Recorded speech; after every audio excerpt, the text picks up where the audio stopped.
That whole food pyramid was a mistake.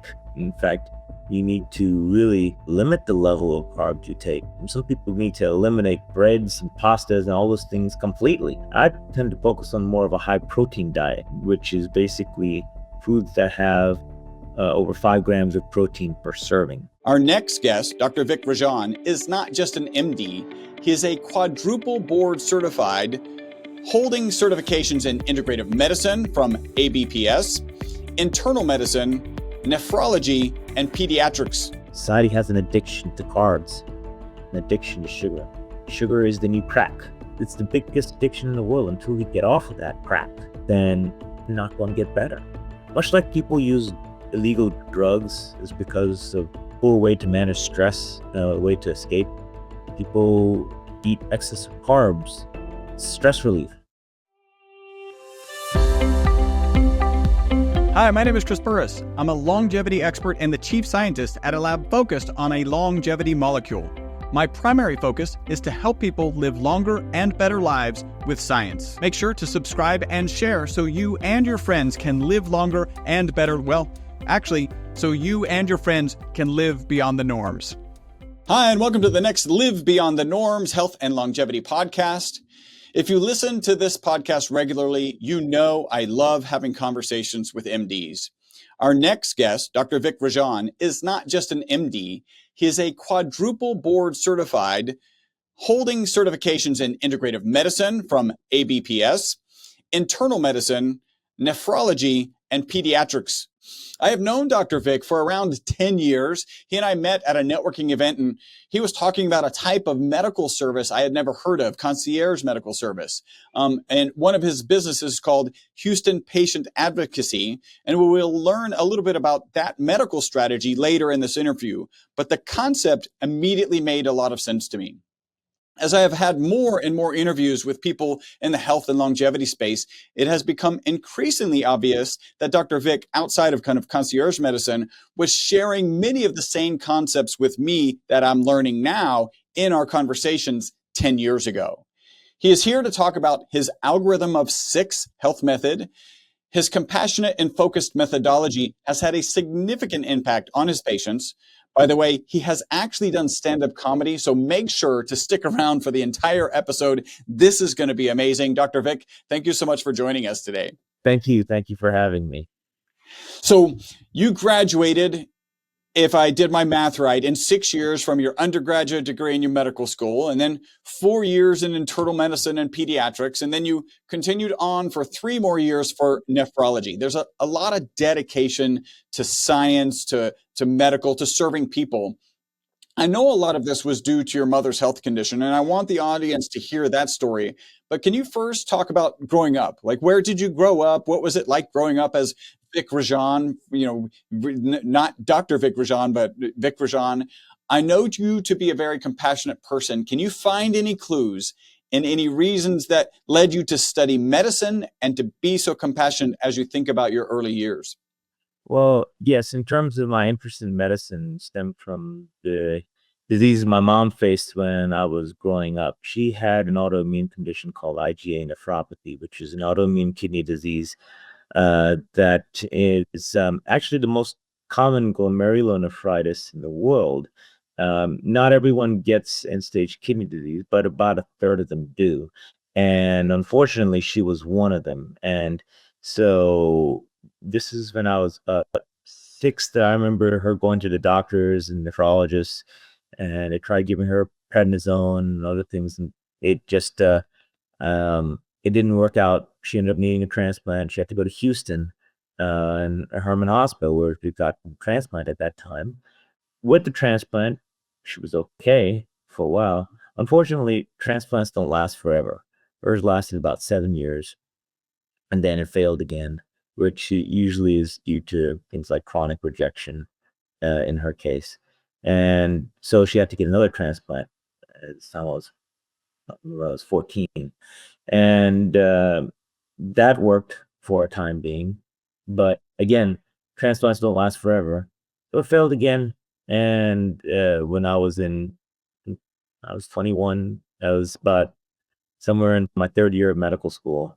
And she couldn't get another transplant because when you have multiple transplants, it gets harder to get a subsequent one. But on top of that, she also had hepatitis C with liver cirrhosis that she contracted from blood transfusions back in the 1980s before they screened for hepatitis C. And so that was going to make it more difficult because, any of the immunosuppressants you have to take for a transplant will make the hep C worse. So she ended up being on dialysis, and that was a difficult thing for her. Now, at the same time, she had other issues going on. She had a reactivation of extrapulmonary tuberculosis that was difficult to diagnose because and I say extrapulmonary, it's not the cough in variety that most people think of. This is more like a consumptive illness that basically fevers, chills, loss of appetite, wasting away. Over years' time, she was wasting down. She had a baseline weight of like 120 pounds. Eventually, she was down to like 80. And probably within months of dying from malnutrition. And the doctor was able to figure it out. Ultimately, I got involved. This is how I got into advocacy because like no one's figuring it out. So I'm like, I'm gonna have to figure this out. To what is going on, and so, and ultimately, found she had some lymph nodes. I said we need to get this biopsy, figure out what it is, and that's when it turned out. There were two options. One was potentially breast cancer, which ran in her family, and if it was like that, then it probably would have been advanced. The other, which I didn't expect, was extrapulmonary tuberculosis, which was actually good news because it was treatable, and everyone treated it, and she was able to get better, get back to her close to her baseline weight, and had better quality and longevity for 3 more years until, of course, unfortunately, her liver failure caught up with her, which got to end-stage liver disease that became kind of eventually an end-of-life scenario. But the 3 years extra that she was able to live, that made a big difference. It made a big difference for her to see me progress, made a difference in my life. It's the reason that she was able to even meet my wife at all, which meant in the last year of her life. My wife actually took care of her. This was before we even got engaged, let alone married. She took off from work to take care of her, and like anyone that do that, I think I need a bed. That's a keeper. Yeah. So if I understood correctly, so at about age 16, your mom starts facing some medical challenges. Exactly. Were you already in? At 6, she started facing it. Oh, at age 6. Okay. And was it that experience? Was it that experience that kind of drove you to study medicine, or were you like, well, at 6 you probably didn't know? Like was there at some point as you're seeing your mom deal with? I didn't know. Like, what drove you there? No, seeing her sick all the time, and seeing her, there was that was that wasn't the only thing she had. At one point, I remember her having really bad endometriosis when I was 10. It was so bad that I ended up having a complex total abdominal hysterectomy, oophorectomy, and even that. And it took them a long time to figure that out. And I'd seen her sick most of my life. And, sometimes she felt like the care was good. Sometimes she felt like the care wasn't. And I saw that and it's like, well, it's the only way that I can make sure that she gets taken care of. I'm going to have to be a doctor and know all the stuff that they know so that I can make sure that they're not missing anything important. And I kind of knew that I was going to go into medicine since I was very young. But apparently the story goes, my mom knew when I was born. When you're Indian, you only have 3 jobs available to you. Say you're either a doctor, an engineer, or a gas station owner. And if you weren't at the top of your class, you're the gas station owner, unless your last name is Patel, in which case you own a motel. When I was born, everyone was congratulating my mom. They were like, "Oh, congratulations! Was it a girl?" She's like, "No." Was it a boy? She's like, "No." Like, what the hell was it? She's like, "Was it doctor?" So she knew right away. So she already knew. Then you fast forward, you're actually in medical school, and it's a new challenge that you're dealing with. Your Peter Tia breaks apart kind of medicine 1.0, 2.0, and 3.0, where 1.0 is like pre-science, like you leeches and whatever stuff. So pre-science. 2.0 is like we actually have science, we understand germs, we understand viruses, like that's 2.0. And then 3.0 is this kind of progression into, hey, it's not acute care. What is it that we need to do in long term?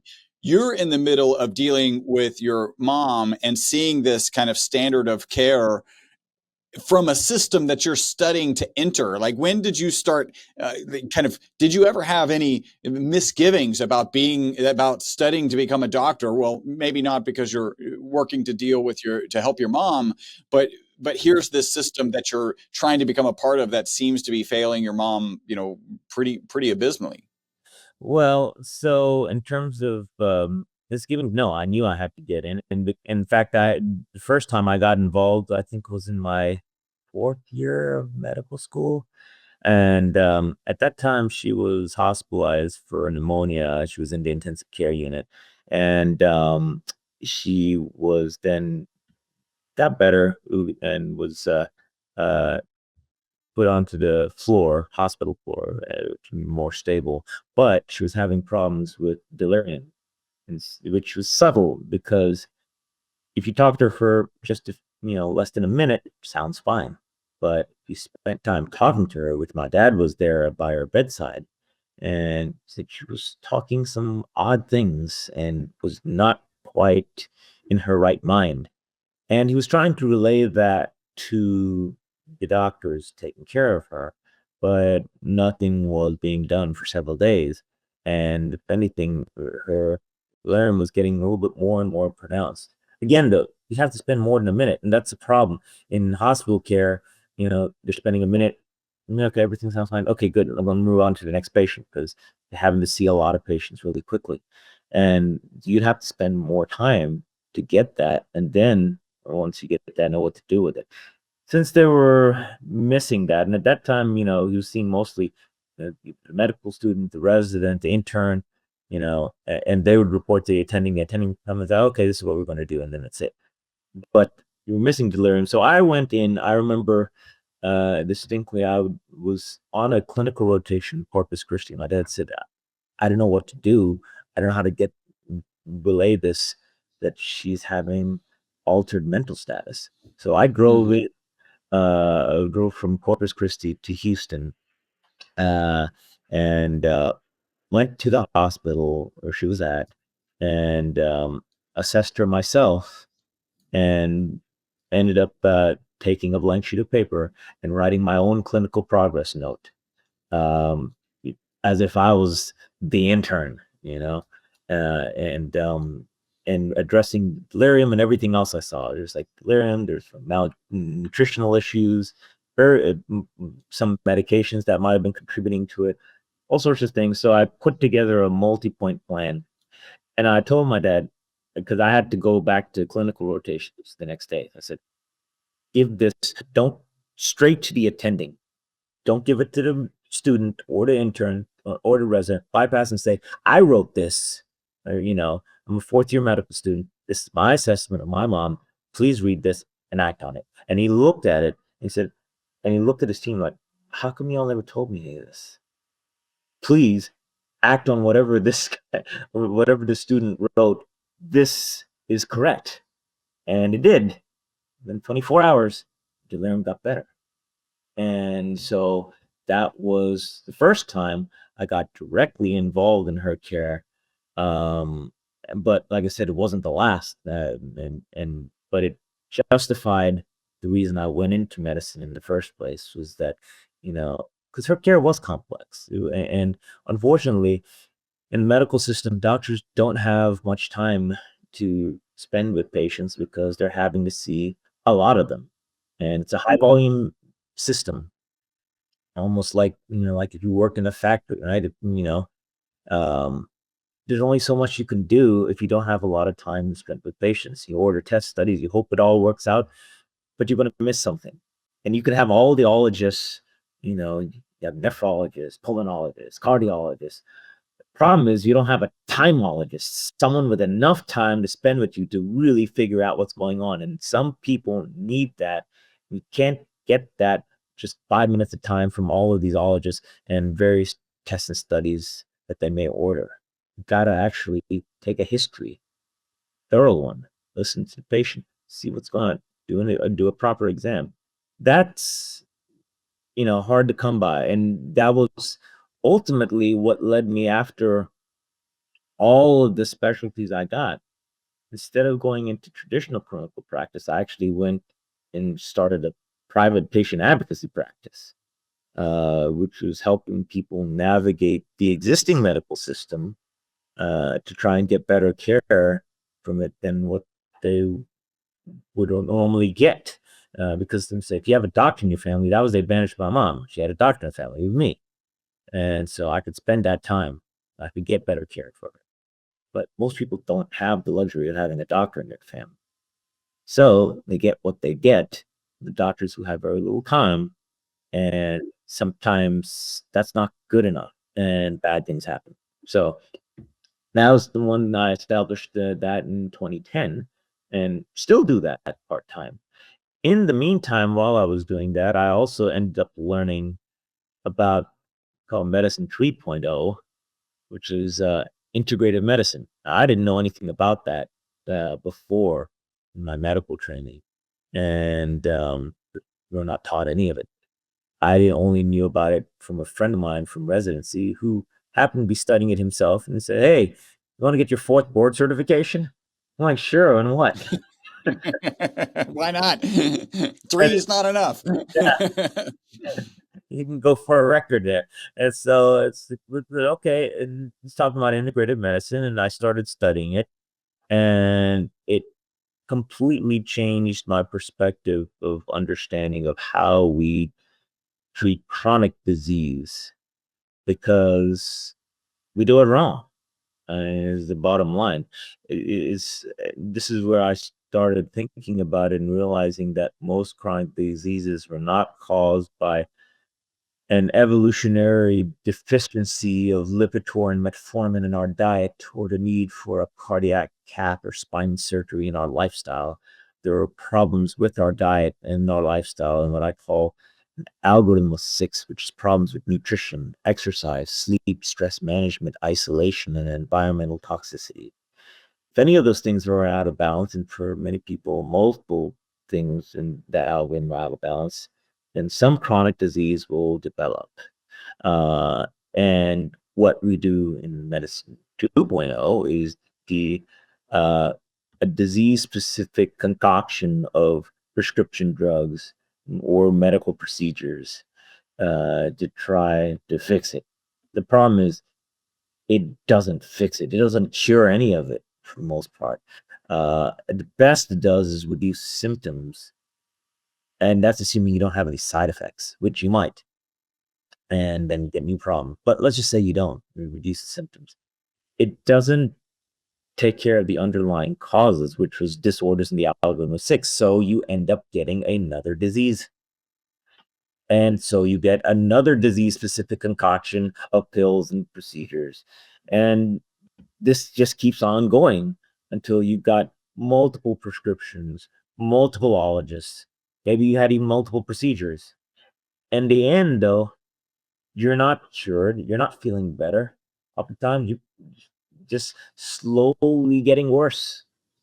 And that's, with with integrative medicine, I realized that you have to actually deal with the root cause, which is kind of how functional medicine works. Functional medicine is very similar to integrative medicine, since that it focuses on like root cause analysis, which is, I'd say, is like that algorithm of 6. Um, Integrative medicine integrates both the traditional medicine aspects with functional medicine, root cause analysis type medicine, as well as alternative medical modalities, and at least awareness of it, whether it be acupuncture, chiropractic, or other forms of medicine like Chinese medicine or Ayurvedic medicine, things like that. And And my personal focus is on nutritional medicine, nutraceutical therapies, lifestyle modification, health coachings, stress management coaching.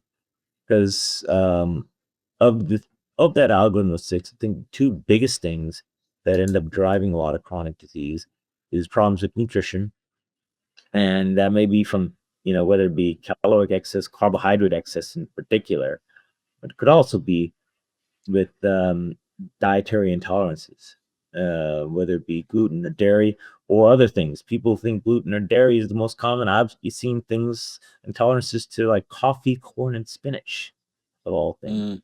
And there's some testing that can be done, but a lot of it involves an elimination diet where you kind of have to um, get on a very simple diet and add one thing at a time and see how your body tolerates, and you end up discovering what it does tolerate, what it doesn't tolerate.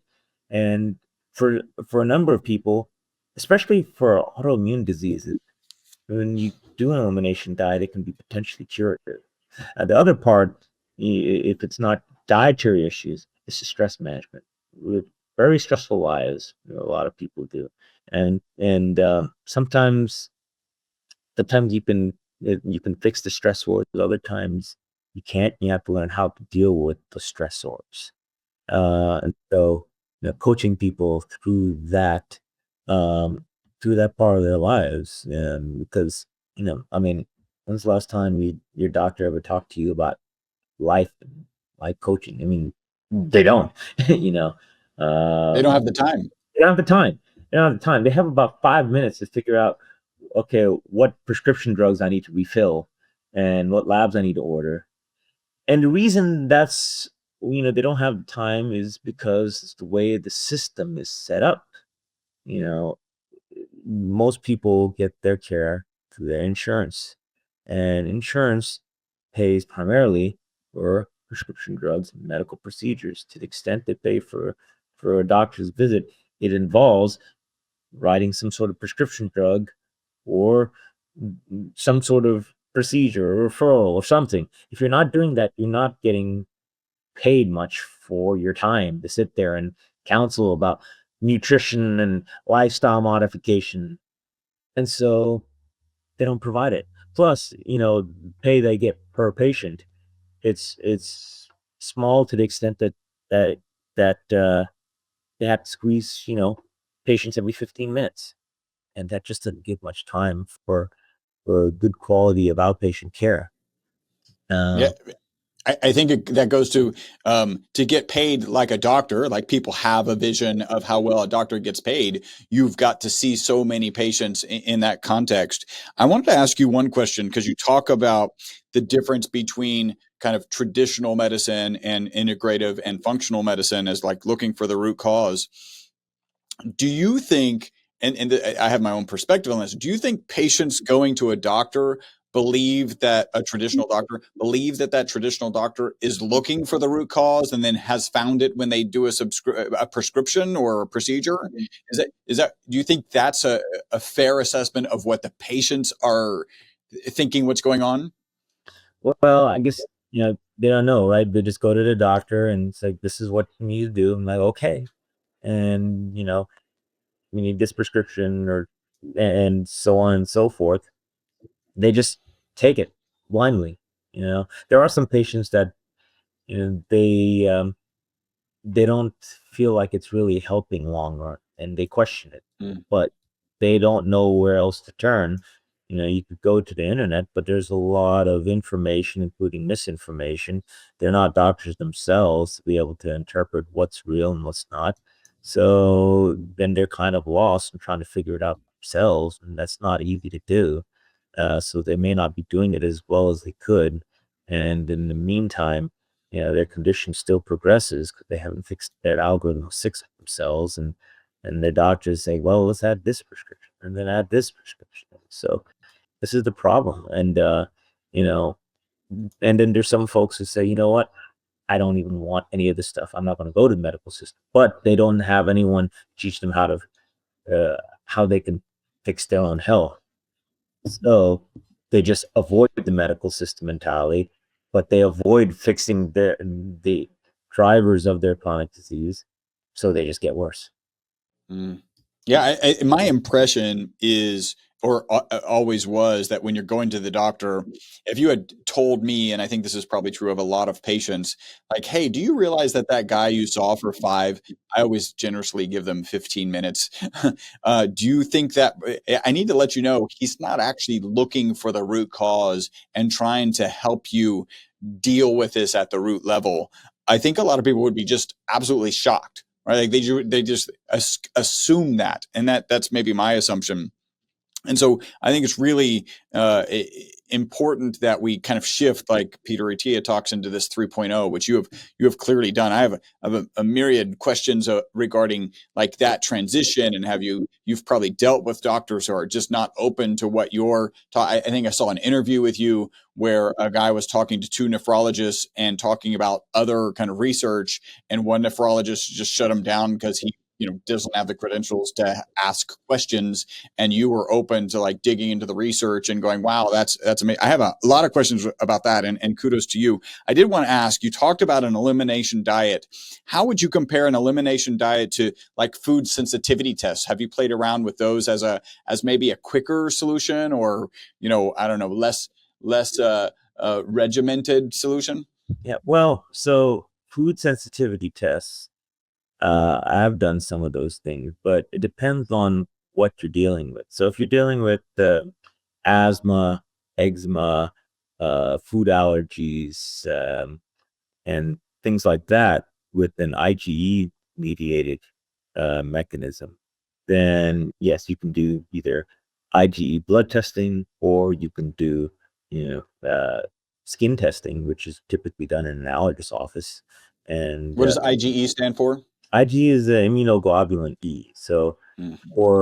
for autoimmune diseases that are related to allergic response, which is what the IgE does to that allergic response. And yes, you can test for that.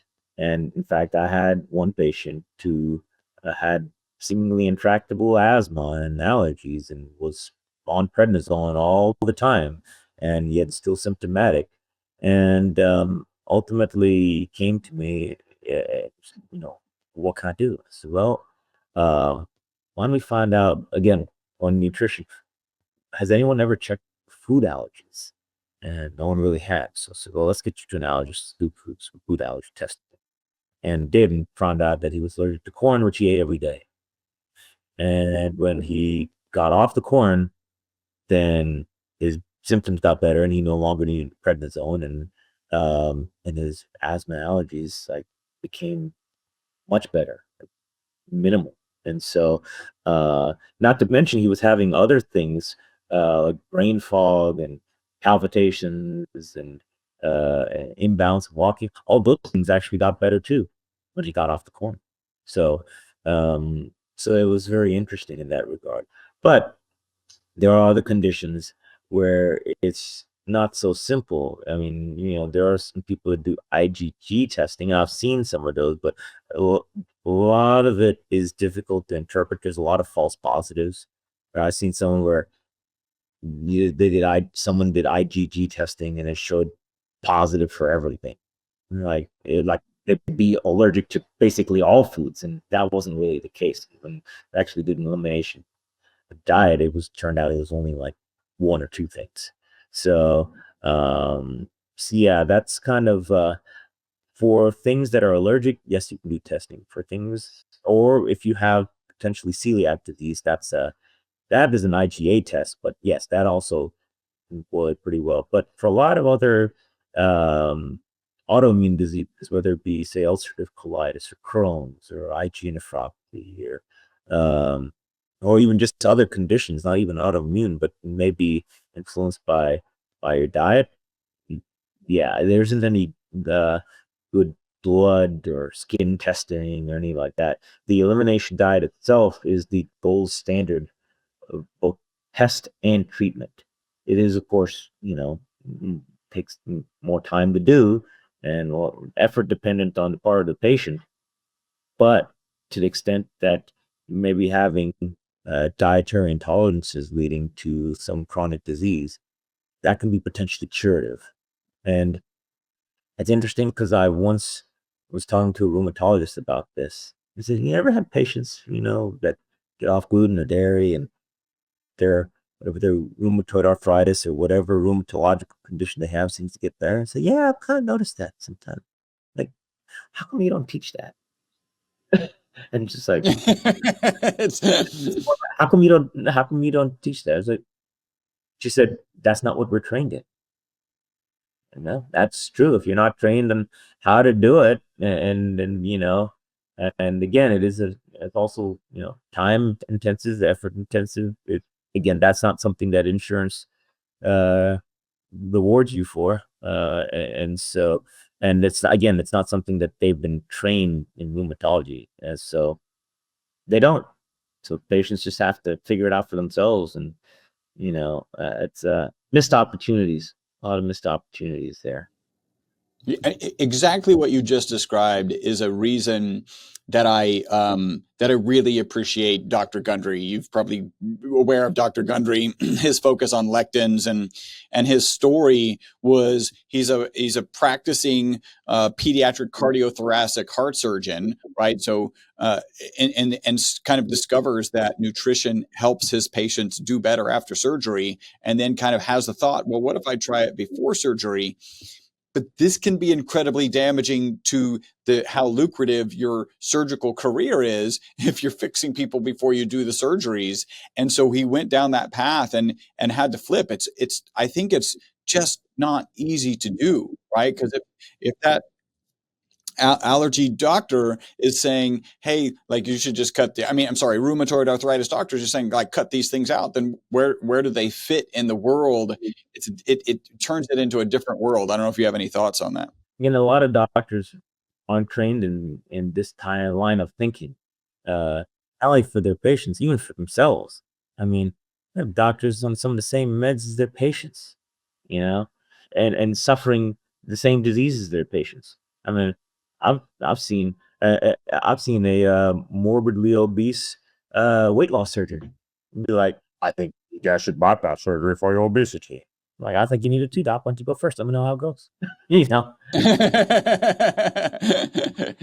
I've I've even seen doctors that smoke. I once saw one in a hospital parking garage. I asked him, "What kind of medicine do you practice?" He's like, "Pulmonology." Pulmonology.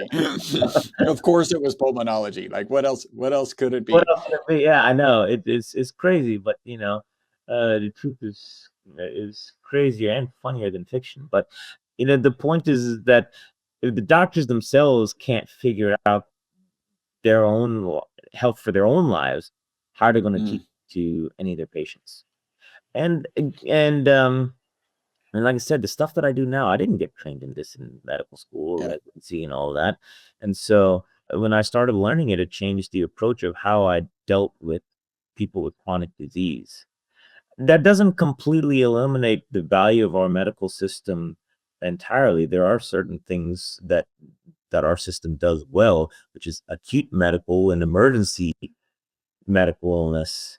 I joke, but it's true. Like, if you're having a heart attack, don't go to the naturopath for some herbs and spices. Go to to the emergency room, see a cardiologist, get a cardiac cath, get save your life. But afterwards, you may want to talk to a functional medicine specialist about what actually caused your heart disease, because it's not just a cholesterol issue, it's an inflammatory issue. And inflammation, well, that falls into that algorithm of six again. And you need to look into that because medications isn't going to be sufficient.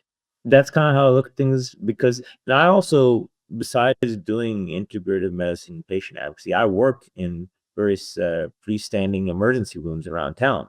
So I do a lot of acute medical illness care, but it works. And these are not in the big hospitals where it's too busy to see patients, but it's also but in smaller ones where we have more time to provide what I call kind of a concierge like ER care, more time with the patients, more thorough workups, better outcomes. If you have mild to moderate disease, those are the places if you want to go. You don't want to go to big hospitals.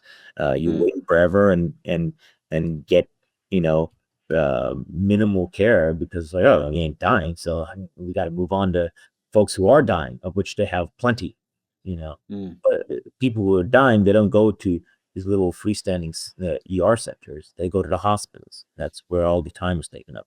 But if you're having mild, moderate illness, you should go to a freestanding ER. It works pretty well. That's kind of stuff that our conventional medical system can do well for acute medical disease and emergencies. But chronic medical disease, it does not do well because the approach is wrong. And so, and you know, that's a big portion of our healthcare right there, but it needs a new approach. And but that's not easy to do as long as the way the system is set up doesn't promote it, the right form of medical care for outpatient chronic disease. Hey, super quick break from the podcast. Hopefully you're loving it.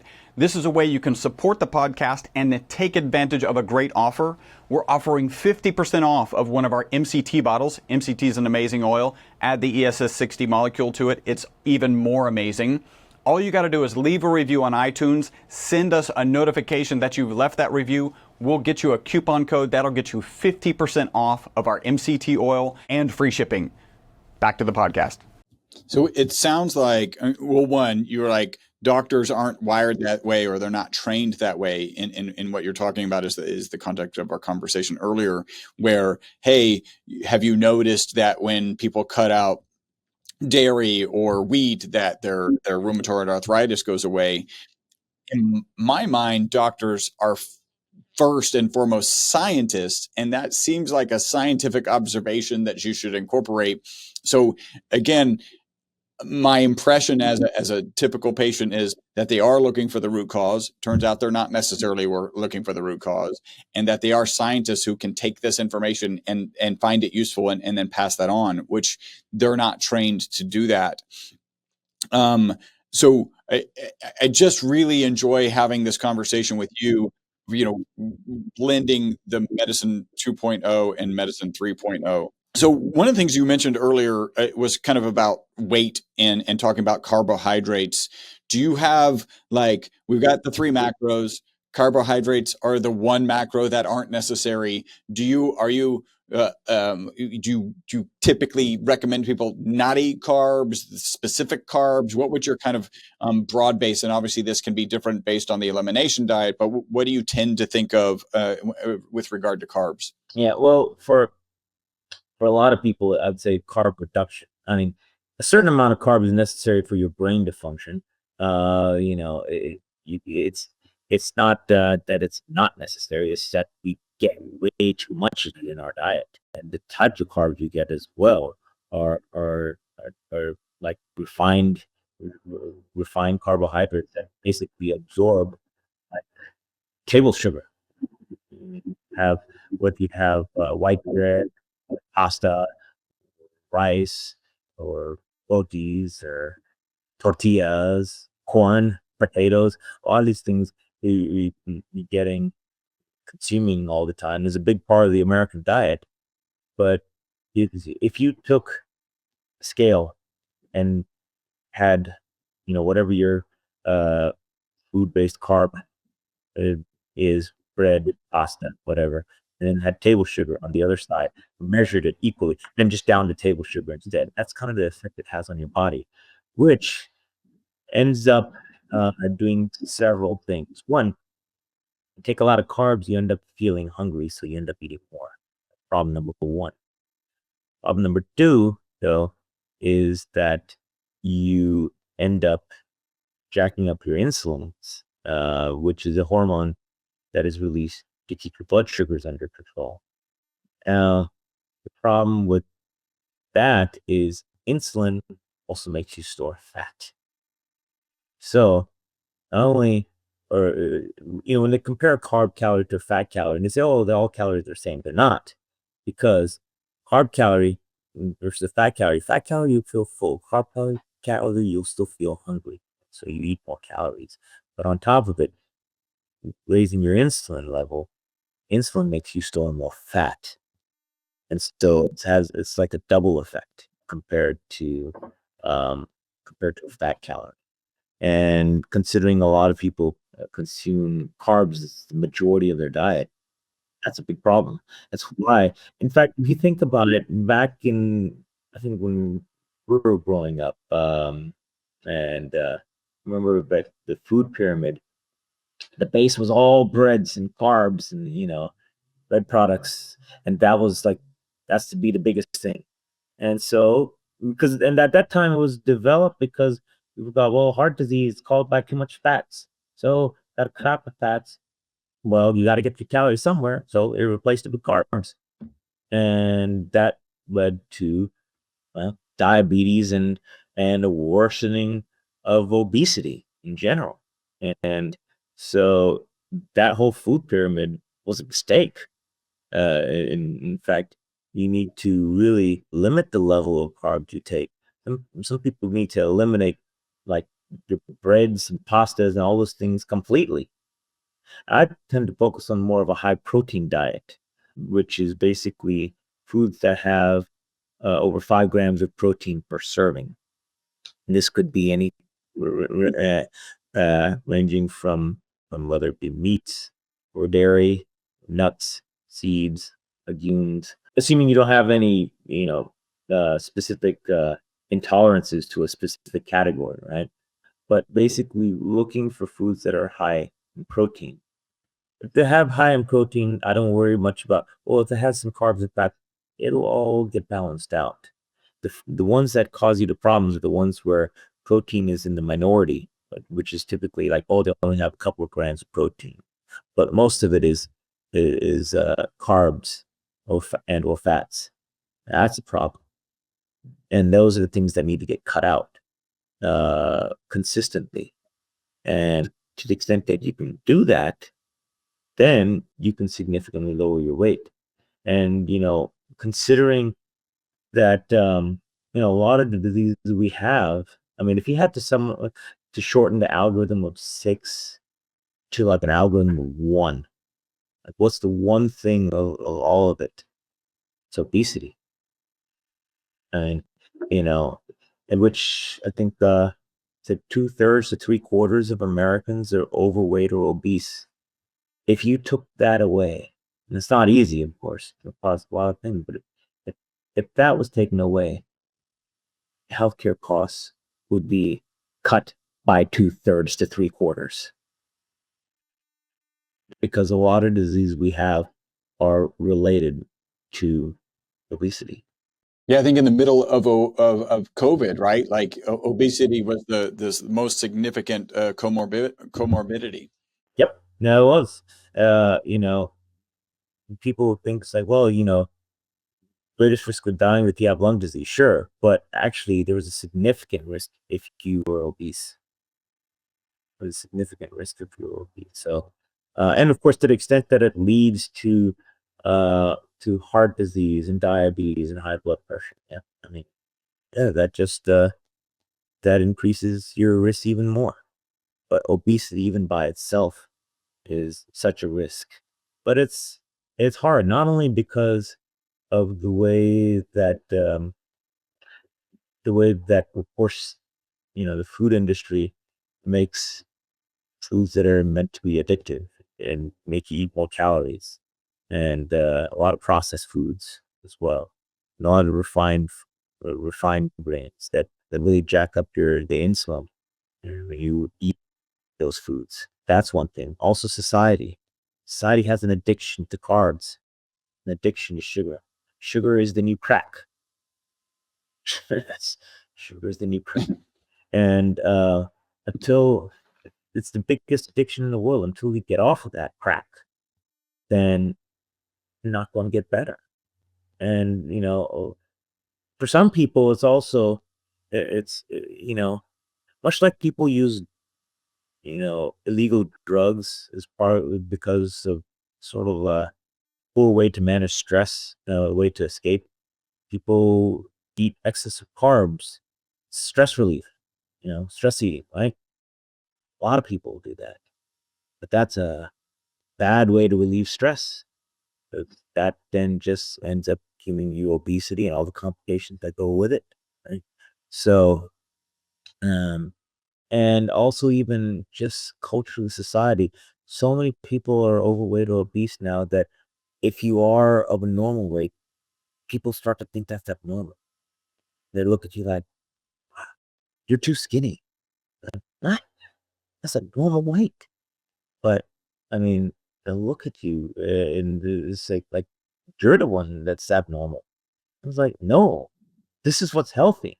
And society, no matter as much as it tried to normalize obesity. I mean, I understand from the point of, you know, you don't want to have fat shaming and making people, feel humiliated and all that. But at the same time, normalizing obesity and overweight, and it's physiologically that just doesn't jive. You can you can try and normalize it all you want, but your body isn't going to act like it's normal. It's going to develop diseases over time. And so that's something that we have to, as a society, reckon with and work towards health. I think it's interesting, of your algorithm of 6, you really kind of have stressed, pun intended, 2. One of them is, first nutrition, and then the second one is stress. And you just talked about how sugar can be a way that people relieve stress. I really do believe, maybe talk a little bit more about how much mindset ends up being part of your practice. And it sounded like in these kind of smaller ERs, you're actually able to practice some of your kind of medicine 3.0, your integrative medical knowledge into kind of short consultations. Talk a little bit about that, please. Yes, actually, sometimes I end up doing that, particularly if they end up having, if they're having a chronic disease that and an exacerbation of the chronic disease that basically requires talking about it. And I've seen that a couple of times where it's like, they're coming to the ER, same thing, and but then and yes, we fix the acute medical issue at hand, but the chronic underlying disease that's leading them to come to the ER so many times for exacerbations, that hasn't been dealt with. And so from time to time, particularly if I'm not having too many patients at that moment, I'll talk to them about it. And I even give them my card. I look, if you want to learn how to avoid this medical merry-go-round that you're doing, you know, talk to me in my clinic. I'll even do a free initial consultation for you just to kind of give you an overview of this. And some not everyone does, but a few of them do. And in fact, I had one that I met who was in one of the ERs I worked at. He was actually a functional nutritionist, and I was taking care of him for an acute medical issue, which that settled. But he was also mentioning that, oh, he's a functional nutritionist.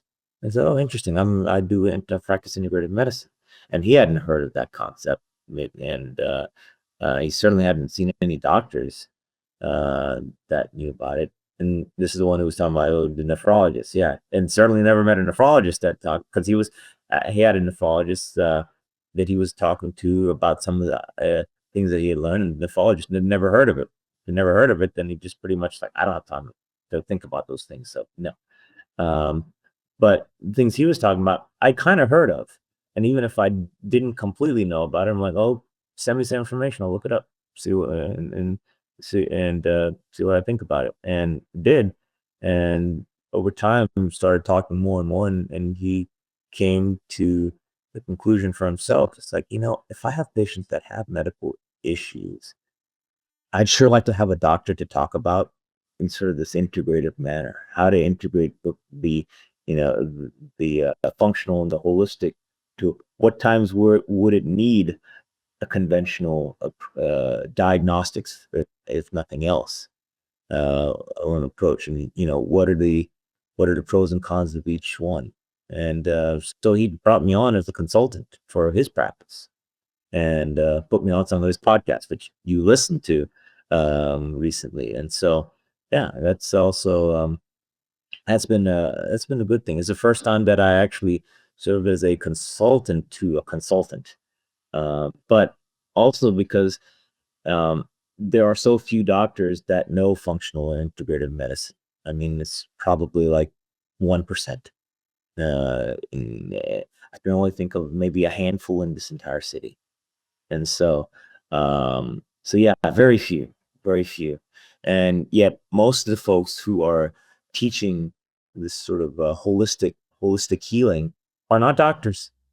They're they may be nutritionists, fitness instructors, chiropractors, naturopaths, anyone but a medical doctor. And that it's almost like you have two parallel pathways. One is sort of the holistic and alternative medical world, and the other is the conventional medical world. And they're not meeting together. But again, with integrative medicine, that provides the opportunity to bridge those two pathways to come up with a better path. Because I said, first of all, a holistic approach to health is something that everyone should do. But at the same time, there are certain acute medical issues of which our conventional medical system can definitely help you out. And knowing, and then there may be some issues of which there may be an alternative medical modality that could actually help you out better. If you're having back issues, maybe not, yeah, back surgeries or pain medications or spine injections are not the best thing for you. Physical therapy is certainly one good thing, but maybe alternative modalities, whether it be acupuncture, even chiropractic, those could be better, especially if it helps you avoid having a back surgery, because having a back surgery is kind of like a crapshoot. A third will get better, a third will get worse, a third will do the same. Which third you'll fall into, nobody knows, including the surgeon. Mm. Roll the dice. Those don't sound like the best of odds. No, it doesn't. It's something that I'd never recommend unless you've done everything, every modality you can think of, and you're having intractable pain that just won't go away. And then you're just like, well, at that point, it's like, well, then you got to throw the odds, throw the dice in. But otherwise, no, it's certain things. It's like, no, you don't want to use our conventional medical system first for certain chronic medical conditions. You want to try everything else before you get to our system. And unfortunately, at this point, that tends to be out of pocket. So that's an interesting wrinkle into all of this, right? Because a lot of people are paying a lot of money for their medical insurance, and that's as you just described, that might not be the best solution. You should try other things first. Well, we've kind of spent a lot of good time together. I think I got to about 5% of the questions that I had originally figured, but we also covered a lot of what I was hoping. So I'm very glad and thankful for your time. I do have our wrap-up questions. These are questions I ask all of our kind of longevity and health experts. And the first one is, Dr. Vik, do you have a target age that you want to live to? Well, I'd like to live into my 90s. There's so many things that I like to be able to do, and of course, grandkids or even great grandkids that I'd like to see. So yeah, I think and I think with a holistic lifestyle, that's entirely possible. These days, life expectancies just for the average person in America is what, upper 70s, even up around 80, and that's just with regular living, right? And so applying a holistic approach, I think 90s is entirely possible. Now, of course, beyond that, that becomes God's will at that point. But yeah, well, that brings me to my next question: is how long, Dr. Vik, do you believe humans can live? In terms of the lifestyle, if people approach their life in a more holistic manner, I think that the average life expectancy could go from upper 70s to upper 80s to 90. Now, of course, there's a wide range. You do have the rare person that lives up to like what 110s, even I think 120 or something was the 122, Jean Clement is the oldest documented person. yeah. I mean, so in terms of being able to cheat death, I don't think that's going to be possible in our lifetime. I think all of us, let's first I say scientific studies have shown that we have a 100% chance of mortality in our life. But at the same time, the quality of our life and the longevity that's determined by us. And Yeah. a little bit of luck too. Hopefully, like, you don't get into like a car accident and die, So All right. So talking about like holistic and having that, what are 2 to 3 protocols, habits, mindsets? Let's call them shortcuts because everybody likes shortcuts to longevity and a long health span that you can share. that's that algorithm of 6 I was talking about, right? And if I had to list the 2 to 3, 1, optimize your nutrition. 2, try to minimize your stress, or if you're not able to get rid of your stressors, then learn how to uh, optimize the way that you deal with stress. And I guess last but not least, but yes, in an overall context, you're healthier when you have a normal weight. Avoid overweight, obesity. Get to a normal weight, and yeah, your body will take care of you better. How about 1 to 2 things people get absolutely wrong regarding longevity and a long health span? Regarding longevity, long health span. Well, I think a lot of people, including doctors, think it's just all luck or genetics. And say, in fact, I remember once attending a talk, and there was a doctor's big name in one of the medical systems in Houston. I won't reveal the name, but he said it's all genetics. That's pretty much the bottom line. And I'm like, no, it's not. I mean, yes, genetics can predispose you to things, but in integrative and functional medicine, we learn a concept called epigenetics, which is you may have genetic predispositions for certain diseases, but whether it gets expressed or not as a disease is determined by a lot of factors that you are in control of, and that goes with that algorithm of 6, which is your nutrition, exercise, sleep, stress management, isolation, environment, and toxicity. To the extent that you fix all those things, even a risk factor for genetic risk factors for a disease, it may not ever get expressed. And and um and so, but people just that's where they get wrong the most, is that, well, it's all your genetics, or it's all luck. There's not that. So throw up your hands. Don't do anything about it. It's just genetic luck. Okay. So yeah, I think people do that wrong. Dr. Vik, how can people contact you? Well, like I said, they can either contact me through my websites, is www.houstonpatientadvocacy.com if they're needing help navigating the conventional medical system, or they can see me through my other website, www.conciergeintegrativemedicine.com, which is where I talk about sort of holistic integrative medical care and my algorithm of 6. They can also contact me by phone at 281-888-2406, or my business cell at 832-447-0989. And yeah, happy to hear from anyone who's wanting to learn more about this. And I even do a free initial 1-hour consultation just to give people an introduction what this is, and so that they can see for themselves that this is something that's worth investing, because we have to. People don't think we think about investing our money. People don't think about investing in their health, but we have to, because the medical system is not invested in your health; it's invested in your disease, and it gets paid more the sicker you are.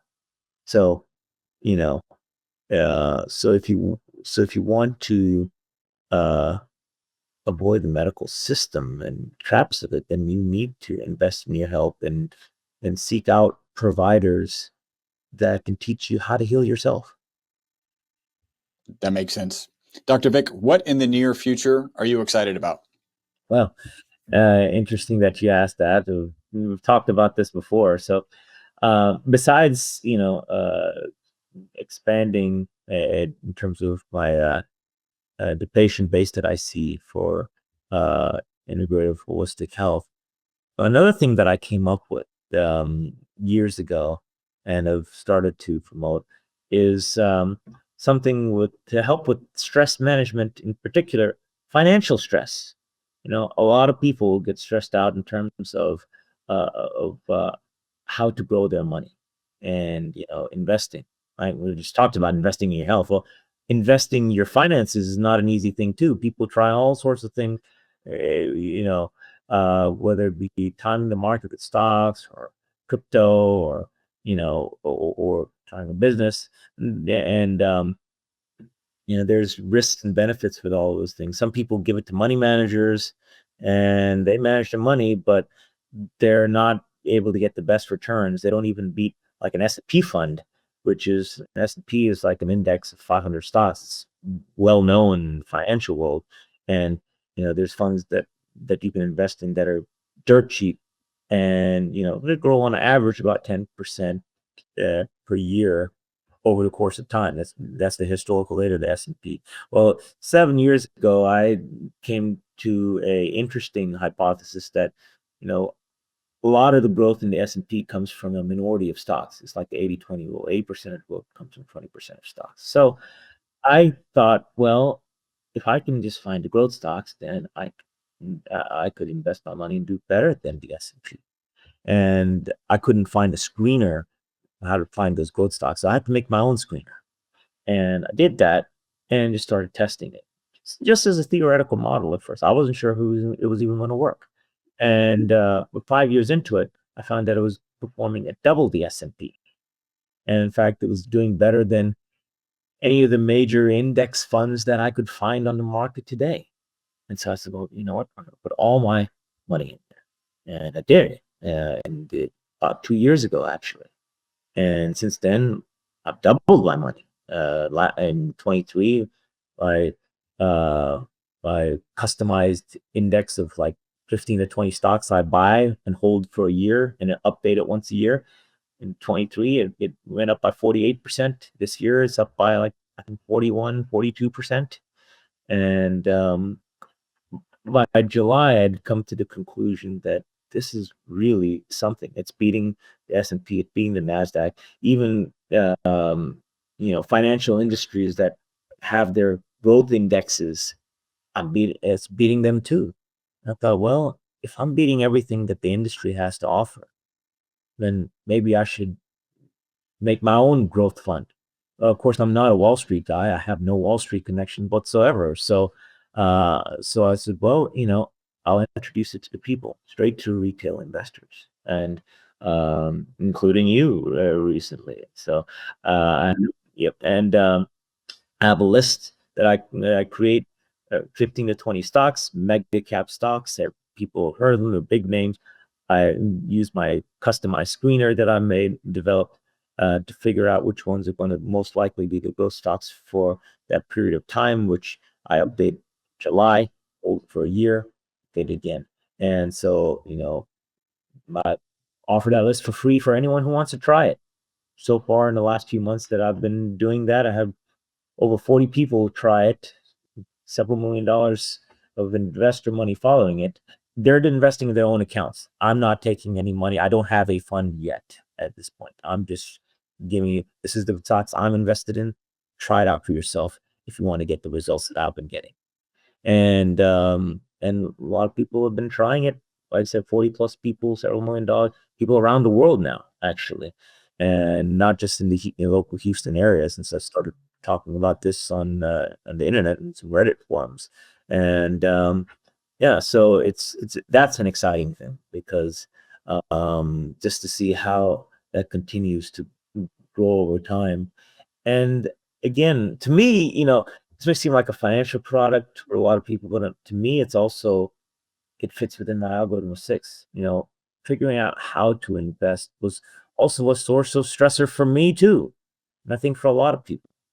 And, I had different strategies that I did before that, which had its ups and its downs. And it's stressful, especially when you're in its downs. And this was something that 7 years of track record and a controlled volatility. I understand it very well. It's easy to run, easy to follow, and it's doing well. It's doing better than, like I said, the market or anything else that that many financial industries are offering. And so I can sleep well at night. And to the extent that I can share that with other people and relieve one of their financial stressors, because on one hand, you say you can't get rich quick, but you can get rich slow, which is better than get rich never.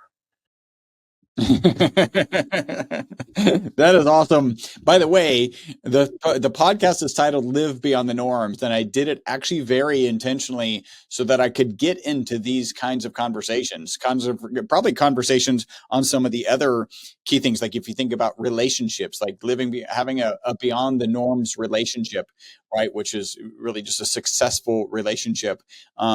That's the intent. So it's kind of exciting. You're the first one who's really kind of outside the longevity and health space. Although, the entire podcast was about the longevity and health space. So you can find Dr. Vik Rajan, HoustonPatientAdvocacy.com, ConciergeIntegrativeMedicine.com. And then he's given out his phone number. That's 281-888-2406 or 832-447-0989. Dr. Vik, thank you so much for joining us today. Thank you for having me. I hope you enjoyed this episode of the Live Beyond the Norms podcast. Make sure to subscribe and follow. Also, make sure not to be that guy, the guy sharing this podcast with people who are not interested in living beyond the norms. If you would like to learn more about the ESS60 molecule, the molecule responsible for the single longest longevity experimental result on mammals in history, a full 90% extension of life, visit myvitalc.com. That's myvitalc as in carbon.com.